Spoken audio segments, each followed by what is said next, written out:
पहलगाम कश्मीर का एक खूबसूरत हिस्सा, ऊंचे देवदार के पेड़ों और बर्फ से ढकी चोटियों के बीच बसा हुआ, उसकी शांति टूट गई। गोली की आवाजों ने शांत हवा को चीर दिया। जन्नत एक शिकारगाह में बदल गई।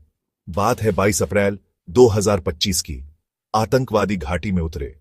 उनका निशाना एकदम साफ था, हिंदू तीर्थयात्री। वे हिंसा के तूफान में आए। उनके शिकार बेखबर के पास कोई मौका नहीं था। नफरत से भरे चेहरों वाले बंदूकधारियों ने भीड़ से हिंदुओं को अलग कर दिया। उन्होंने सिर्फ एक चीज पूछी, धर्म। और फिर उन्होंने गोलियां चला दी। घाटी लाल हो गई। बर्फ पिघलने से बनी नदियां, जो आमतौर पर बिल्कुल साफ होती है, लाल रंग की हो गईं।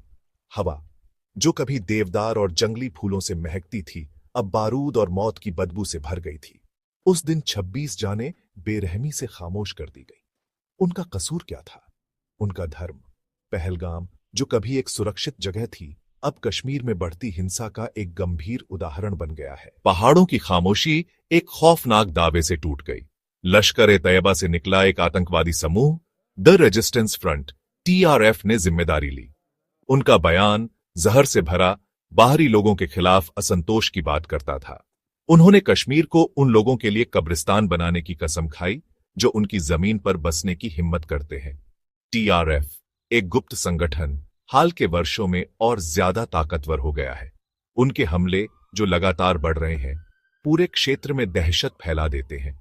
पाकिस्तानी कैंपों में प्रशिक्षित, आधुनिक हथियारों से लैस, उनका उद्देश्य स्पष्ट है, खून खराबा करके कश्मीर पर नियंत्रण हासिल करना। हालांकि यह ताजा हमला एक नया निचला स्तर था। आम लोगों को निशाना बनाना, सरासर क्रूरता और धार्मिक प्रेरणा ने सबसे कठोर पर्यवेक्षकों की भी रूह कंपा दी। इसने इन चरमपंथी समूहों के भीतर पनप रही गहरी नफरत को उजागर कर दिया। दुनिया ने हैरानी से देखा, क्योंकि TRF ने अपनी सफलता से उत्साहित होकर और ज्यादा नरसंहार का वादा किया। उनके शब्द हवा में भारी थे, खून से सने भविष्य का एक भयानक संकेत।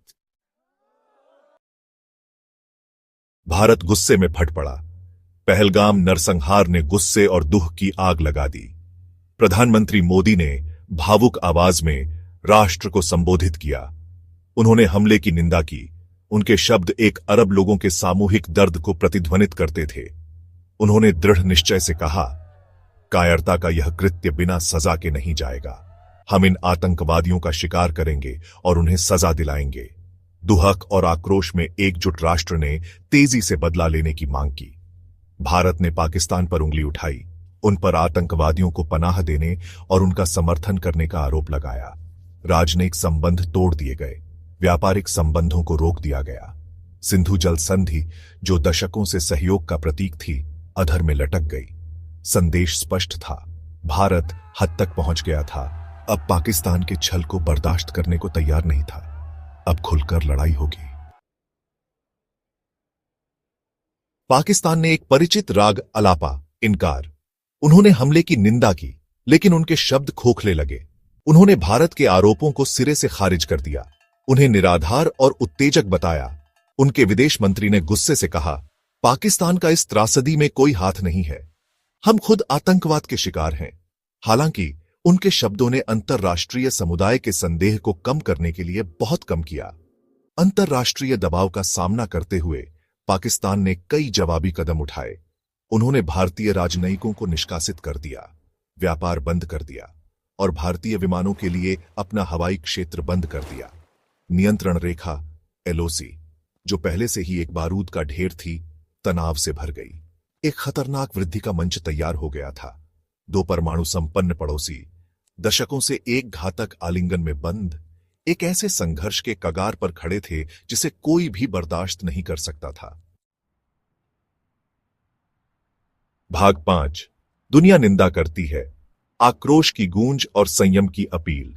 वॉशिंगटन से पेरिस तक, लंदन से बर्लिन तक, अंतर्राष्ट्रीय समुदाय ने सदमे और निंदा के साथ प्रतिक्रिया व्यक्त की। विश्व नेताओं ने अपनी संवेदना व्यक्त की और कड़ी से कड़ी शब्दों में हमले की निंदा की। राष्ट्रपति ट्रंप ने एक ट्वीट में इसे क्रूर नफरत का कृत्य बताया। फ्रांस के राष्ट्रपति मैक्रोन ने भारत के साथ एकजुटता व्यक्त की और संयम बरतने का आह्वान किया। संयुक्त राष्ट्र महासचिव ने दोनों पक्षों से संयम बरतने और बातचीत में शामिल होने का आग्रह किया। तालिबान ने विडंबना यह है कि टीआरएफ से खुद को दूर करते हुए हमले की निंदा भी की। हालांकि उनकी निंदा ने बढ़ती चिंता को कम करने के लिए बहुत कम किया कि उनके शासन के तहत अफगानिस्तान एक बार फिर आतंकवादियों का अड्डा बन सकता है। दुनिया सांस रोककर देखती रही, उम्मीद करती रही कि समझदारी बनी रहेगी। पहलगाम नरसंहार शांति की नाजुकता की एक कठोर याद दिलाता है।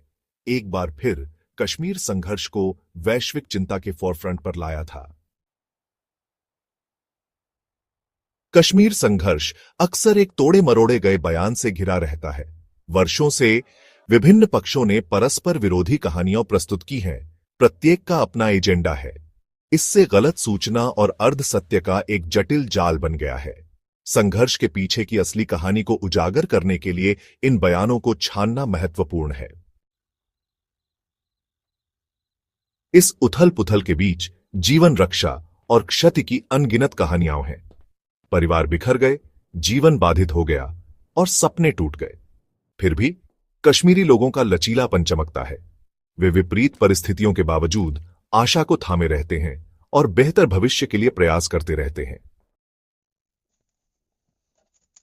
दशकों से कश्मीर पर हिंसा का साया मंडरा रहा है। सशस्त्र संघर्षों से लेकर नागरिक अशांति तक इस क्षेत्र ने अत्यधिक पीड़ा देखी है।